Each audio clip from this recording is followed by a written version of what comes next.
Olá, o Estúdio Móvel está de casa nova. Até a próxima semana, o Estúdio Móvel é especial e ao vivo, direto da 47ª edição do Festival de Brasília do Cinema Brasileiro.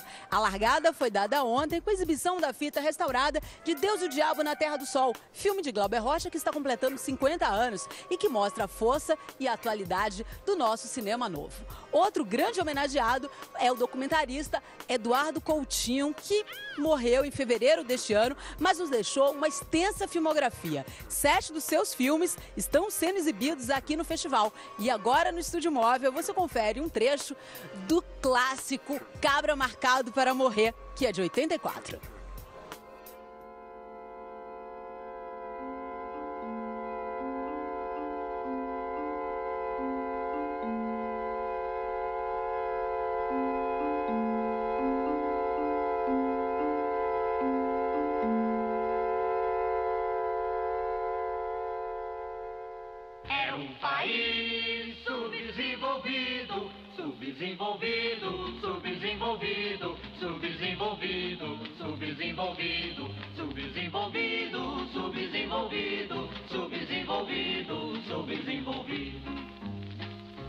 E passado o período colonial, o país passou... Abril de 1962.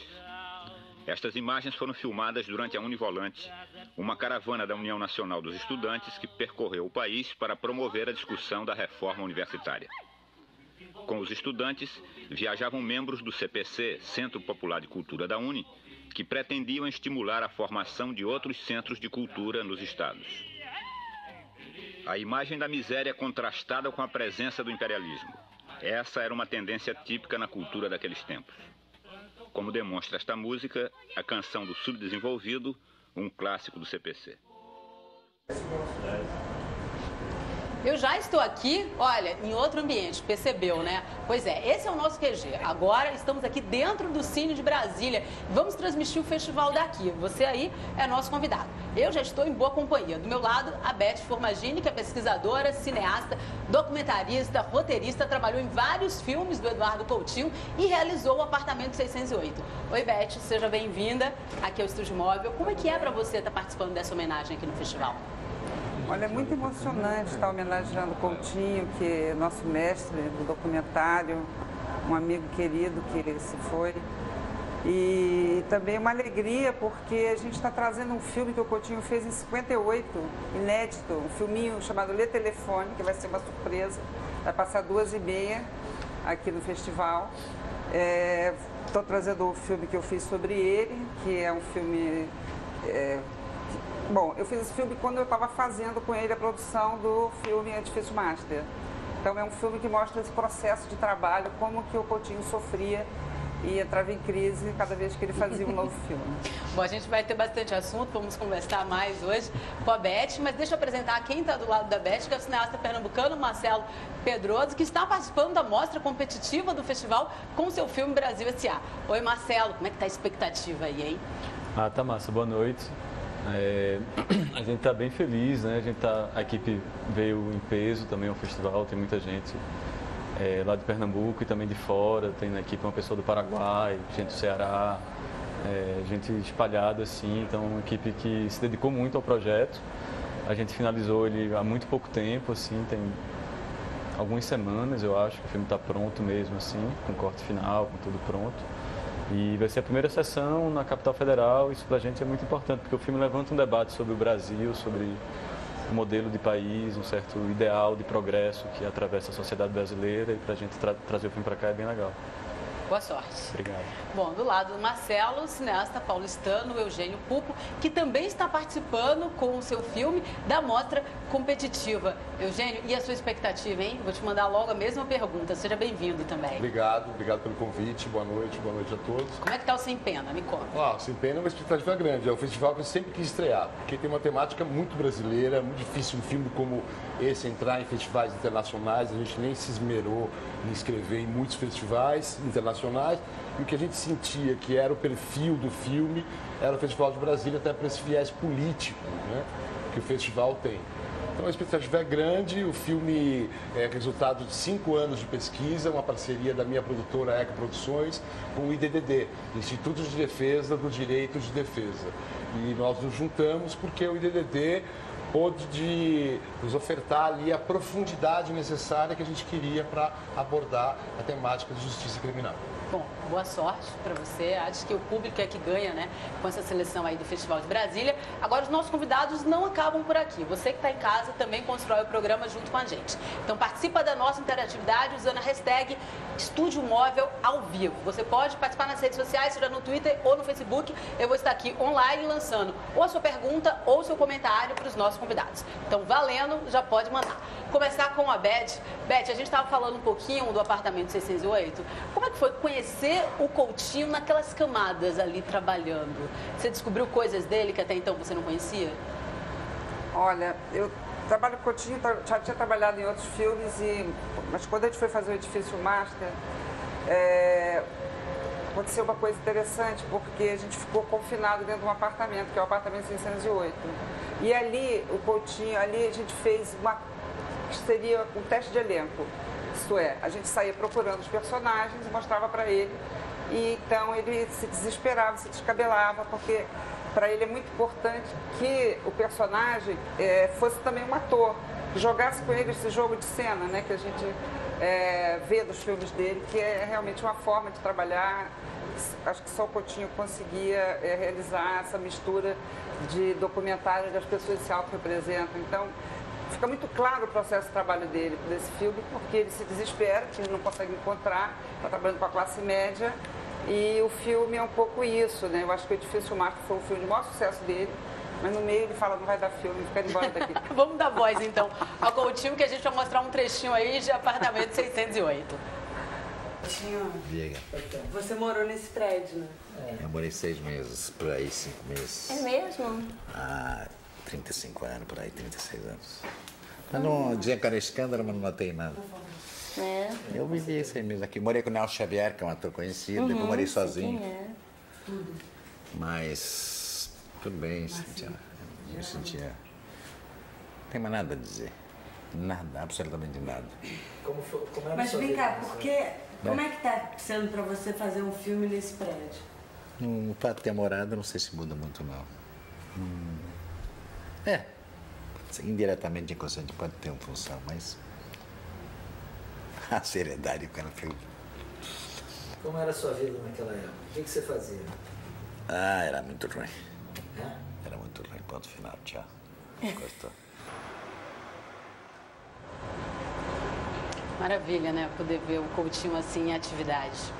Beth, trabalhar com ele, realizar esse filme, te inspirou também a ser documentarista? Com certeza. Eu acho que, para mim, foi um privilégio enorme trabalhar com o Coutinho. Aprendi muito e eu acho que o Coutinho ele vai ser sempre um mestre, né? Para todos os documentaristas, porque ele é um cara que se supera a cada filme, Essa crise ela só existiu nesse apartamento 608. Você vê essa crise do Edifício Master porque é uma crise de criação, porque é um homem que se reinventa a cada filme. E um exemplo, né, de ser humano também maravilhoso, que escuta, que tem essa escuta extraordinária para o outro, né, para os personagens. E hoje, assistindo, revendo o seu filme Memória para Uso Diário, eu me emocionei e eu fiquei pensando assim, como um filme, o cinema, tem o poder de lançar luz sobre um período tão sombrio da nossa história, né? Que é tão pouco falado. A gente sabe que tem a Comissão da Verdade aí, mas o cinema também pode contribuir. E aí eu fiquei curiosa para te perguntar, assim, o que te motivou a fazer esse filme? Você já tinha essa inquietude antes do filme, de achar que a ditadura militar brasileira era meio que escondida para debaixo do tapete? Eu vivi a ditadura, né? Realmente passei minha adolescência nesse silêncio, nesse desespero, né, de viver sob uma ditadura. E esse filme é um pouco uma indignação, porque o que acontece é que todos os crimes de tortura, assassinato, estão aí impunes. Então, a consequência disso é que a violência do Estado continua, né? Quer dizer, continua se matando jovens. Isso me incomoda muito, se matando jovens negros nas favelas. Então, por que se faz isso? Porque há impunidade, houve e continua havendo. Então, isso acho que foi o que motivou fazer esse filme.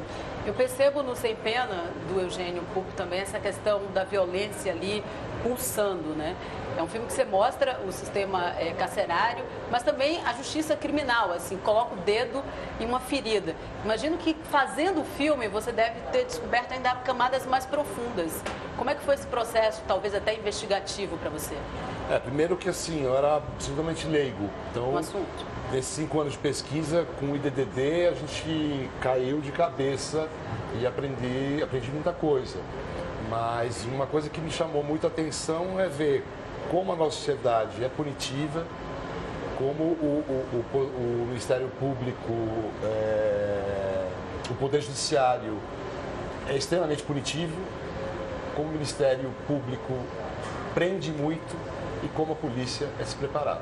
Tem um dado que eu descobri vendo o seu filme que me chamou muita atenção, de que o Brasil está entre os 5 países do mundo da maior população carcerária, isso mesmo? O Brasil está, há pouco tempo, era a 4ª maior população carcerária do mundo, agora é a terceira já. E é a que mais encarcera no mundo. É a que mais prende. Mais que os Estados Unidos, a China e a Rússia. O que mais prende, quer dizer, tem um levantamento aí que para São Paulo, por exemplo, se você fosse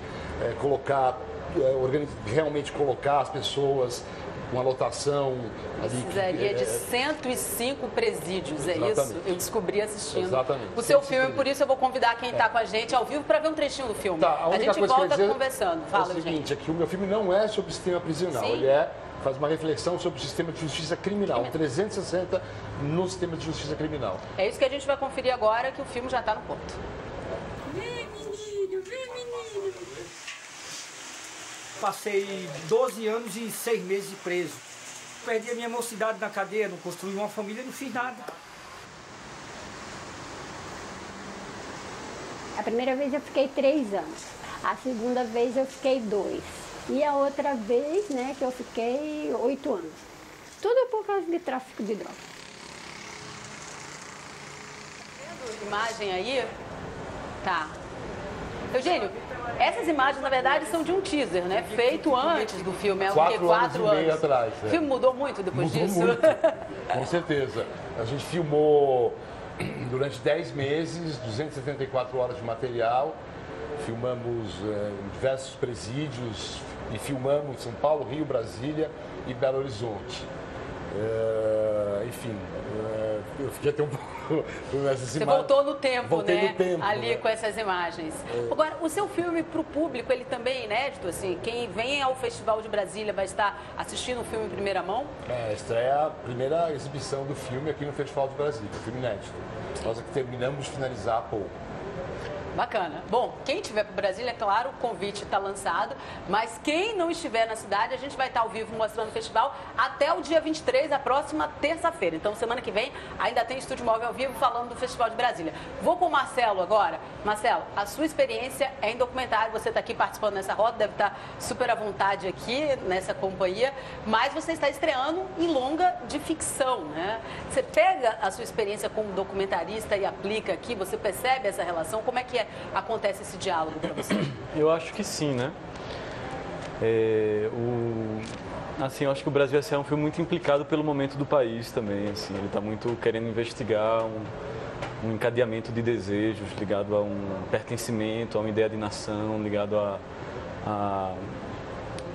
sei lá, eu acho que ele está fazendo uma investigação sobre uma coisa que é meio histórica assim no Brasil, que é um desejo de grandeza muito grande, assim, sabe? Essa coisa do país do futuro. A sinopse do seu filme me chamou muita atenção, porque o personagem, o Edilson, né? Você coloca que há 500 anos ele corta cana, né? É uma metáfora aí. E aí você coloca que aí chegaram as máquinas e que a vida dele muda. E eu assisti trechos do filme, assim, que é de uma poesia muito forte, e vi também que o ator que faz o filme tem um nome parecido, né? Como é que você chegou, assim, a esse elenco? O personagem do filme mesmo nunca teve nome, aí eu usei como nome do personagem o nome do ator, que é Edilson Silva. Mas a história, de alguma forma, ela tem algum ponto de interseção? Não? Com ele? Sim. Edilson, ele mora na zona da mata de Pernambuco, ele é um brincante de maracatu, né? Ele é caboclo de lança. Que também estão no filme, né? Porque tem dois tipos de maracatu, porque tem o maracatu de baque solto, que é o maracatu chamado rural, e o maracatu de baque virado, que é o urbano. O que está no filme é o urbano, mas Edilson representando o maracatu rural, um pouco confuso. Mas o filme é alegórico, né? Essa ideia de um cara que está cortando cana há 500 anos está falando, na verdade, não é de uma identidade centralizada no sujeito, mas talvez de um arquétipo, assim, do trabalhador brasileiro. E o filme investiga um pouco os ciclos econômicos do país, né? Então tem todo, sei lá, tem uma matriz agrícola que em determinado momento da história do Brasil era a principal atividade econômica, desde a extração do pau-brasil, a plantio da cana, extração de ouro, minérios, café e tal. E aí o filme faz uma leitura muito livre dessas etapas de transformação da matriz econômica do país até chegar no pré-sal, por exemplo, né? O filme termina com uma cena em que posso falar isso não, né? Eu acho melhor você não contar, Marcelo. As imagens são belíssimas, eu acho que essa introdução já deu vontade, aquele gostinho de quero mais, a gente já lançou aí no ar. Agora a gente vai para o intervalo e no próximo bloco eu volto com as perguntas dos nossos telespectadores, dos internautas, então aproveito para lembrar para você, coloca lá a hashtag, seja no Twitter ou no Facebook, Estúdio Móvel ao vivo, e a gente vai lançar os seus comentários já para os nossos convidados. Roda aí o intervalo e eu volto em 1 minuto.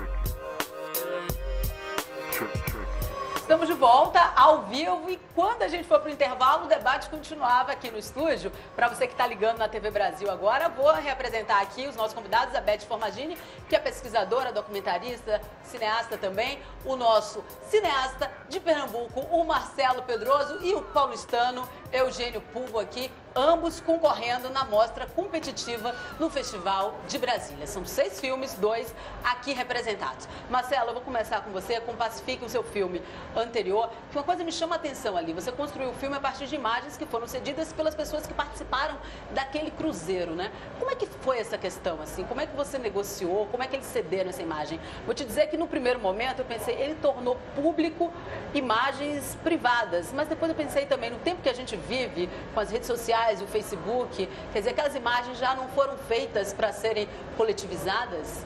Como é que você lidou com isso? Então, eu acho que as imagens já carregavam um desejo de serem vistas muito grande, assim, porque faz parte da nossa construção da intimidade na contemporaneidade, né? Hoje em dia a gente vive realmente um momento em que a gente está o tempo todo orquestrando narrativas em que nós nos colocamos como os próprios protagonistas, né? No Facebook, no Twitter, a era dos selfies, né? Então são imagens que já se destinam ao público. Elas não estão só ligadas a um estatuto da imagem doméstica dos anos 70, do Super 8, que era mais de memória, de preservação. O mundo de hoje, depois da implementação e da radicalização da sociedade do espetáculo, nos intima a essa exposição da subjetividade, da individualidade e dessa intimidade compartilhada nesses espaços, né? Então, nós estamos vendo o filme agora, ali também para você matar a saudade aí. Como é que foi a repercussão, hein, Marcelo? Depois de pronto, essas pessoas se vendo no cinema, vendo as suas imagens. Teve alguma discussão sobre a autoria também? Teve tudo isso. O filme ele é feito com pessoas do Brasil inteiro, né? Então, são acho que cerca de 20 personagens. E eu mandei um filme pronto para as pessoas, mas como são pessoas que estão espalhadas no Brasil, eu não as conhecia pessoalmente, então não tive muito retorno, assim. Mas o filme foi bastante debatido mesmo, no que diz respeito ao estatuto mesmo das imagens amadoras, né?